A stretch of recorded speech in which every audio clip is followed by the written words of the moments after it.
Well, good morning. The Far East Side has waited long enough. So I'll get right to the point. Today, the city of Indianapolis releases an RFI, request for information, for the former site of Oaktree Apartments. To review briefly, after years of legal hurdles, the city finally demolished the neglected, abandoned, and crime-ridden apartment complex in October of 2019. Then, despite the pandemic, this administration has embarked on an extensive planning process to envision the future of the 19-acre site. A future that would be inclusive, a future that would be equitable, and a future that would be multilingual. The result was the Oaktree Revitalization Plan. This is an expression of hope and evidence of the resilience of the Far East Side. Let me say that one more time. It is an expression of hope and evidence of the resilience of the Far East Side. With it, the city is actively working to reverse decades of underinvestment. So we are now sending out the call to the development community to take action on the vision that was set by the neighbors and the trusted community partners, like the Community Alliance of the Far East Side, like La Plaza, like the Far East Side Community Council.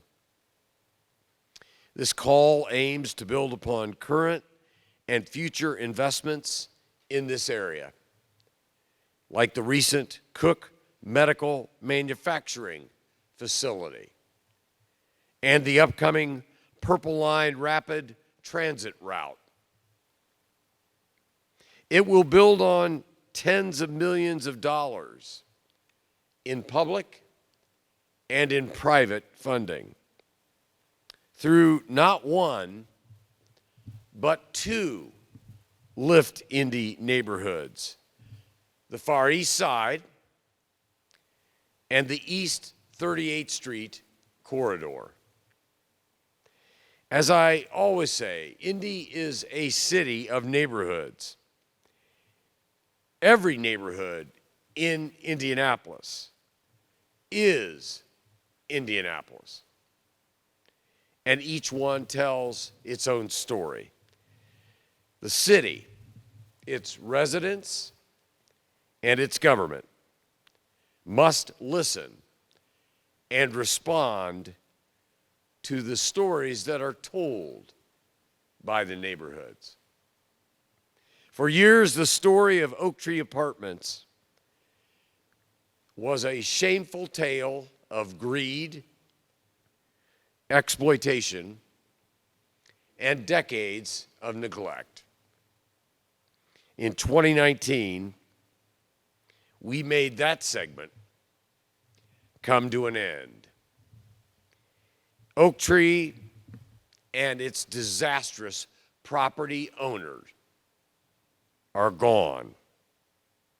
With today's announcement, we, the city, in conjunction and partnership with all of the neighbors of the Far East Side, begin writing the next chapter. That is a story that I am eager to see unfold.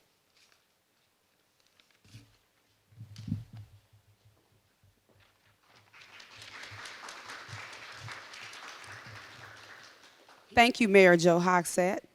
Good morning. I am City County Councilwoman Lakeisha Jackson. Oaktree Apartments is in my council district, so is this press conference, and I'm honored to have you all here and for this next chapter where we are for this RFP. This is a long time coming. I've been on both sides of the track as a community advocate before I got on the council, and now the opportunity as a council representative to where we are now. This is, I would say, phase 3. We started this journey over 15 years ago through several administrations, and I would say this administration is an administration that was able to close the deal to assist our community in getting Oaktree apartments demoed and helping get us to this day. I'm proud to stand here with Mayor Hogsett and the community leaders of the Far Eastside for this hopeful and exciting announcement. This request for the information of the former Oaktree apartment site is a step in the right direction as we continue to transform the Far East Side of Indianapolis and increase economic impact and access through public transportation, such as the Purple Line, and previous investments through the Lift Indy program. What we are embarking on is legacy for this community. Let's say that again. Legacy for this community. This is all made possible because of the collaborations and the advocacy of partners that you see, the residents that got involved through the stakeholder initiatives, through advocacy of Karen and counselor like myself, and neighboring counselors like Counselor Keith Graves, who's here today. Thank you for being here. Our mayor, Department of Metropolitan Development, and our continued leaders of the Far East Side. I look forward to working with everyone to determine the best use for this property. We can't do it and won't do it without you. Let me say that again. We're not going to make the decisions for this property. Our community will. We won't do it without you. I will continue to be a proud advocate. I was before I got on the council. I'll do it while I'm on the council. And if I ever come out the council, I'll continue to do that. Thank you. And I'll champion for this district as District 14 and as it changes to a new district number come January. Thank you for allowing me to be a voice for this community in which I'm proud of. Now I will introduce to you Kendra Noel, the CEO of CAFE. Thank you.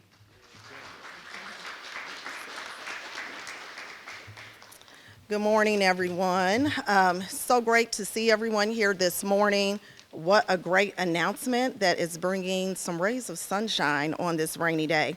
As mentioned, my name is Kendra Noel, and I serve as the CEO for the Community Alliance of the Far East Side, better known as CAFE. The forward movement for the redevelopment of the former Oaktree site in our community is a critical milestone of needed redevelopment in that space. With the development of the Purple Line, the Lift Grant Award, and the current RFI announcement that we just heard ensures infrastructure, investment creation, and innovation that our community deserves. The most important part about this project is the community voice that has taken place over the past 18 months to ensure community-driven change from the voice of the community. Historically, cities and neighborhoods around the country were not developed equally. We are aware of what redlining did to communities, purposely driving inequities and disinvestments, especially to communities of color. It has been proven these designated communities were established to fail and not thrive. This is what happens when residents do not have a voice in their community. Still to this day, impacts of historical careless community development leads to a 16 to 20-year life expectancy gap. When facing such a harsh reality, change and innovation is needed. I would like to thank the support of the city, Mayor Hogsett, meticulous design, engaging solutions, and all of the other entities that were involved in making sure that the voice was heard and implemented of the Far East Side. We are excited to see this project move forward, and we appreciate the support to build with the Far East Side. Thank you, and I would like to call up the president of the Far East Side Community Council, Samantha Douglas.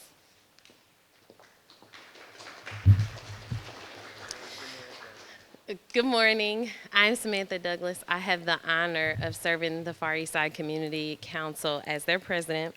We are a resident-founded and led neighborhood organization on the Far East Side, one of the only ones that is still active. One of the reasons why this project encourages us so much as a council is because in 2018, when we were transitioning from a conversation to a council, one of our first collective actions was to go downtown and advocate for Oaktree to be torn down. And that being our first win, it really encouraged us because it was a reminder that resident voices matter and that people power is still how we get things done in our communities. Looking at where we are now with Oaktree and dreaming about the future is incredibly exciting for our community. There's not a single resident on the Far East Side that you could talk to that wouldn't have ideas about what this development should look like, what we need, what it could be. Things like green space, because if you look around, it's a lot of concrete. Spaces, shared spaces that are safe for our families and our youth to enjoy together. Affordable housing, entertainment spaces, art, but then also has the conscious effort of being connected to other developments in our community, like the expansion of the Grassy Creek Trailway, the fact that it sits on the purple line, increasing accessibility for not only our community, but for other communities to come in and enjoy the Far East Side as well. Our goal as we shift into the development stage of this project is to make sure that resident voices are continually represented. I know you've heard from our counselor and from the CEO of Cafe how important resident voices are and how important it is to keep us at the forefront. We continue to do that, even through choosing a developer, making sure that everything that we worked on for this last 18 months comes into fruition, and that it results in a project in a space that's not only developed for the community, but that our people are developed and better and grow and have more economic opportunities as well. So thank you for coming today. I'm excited about this project.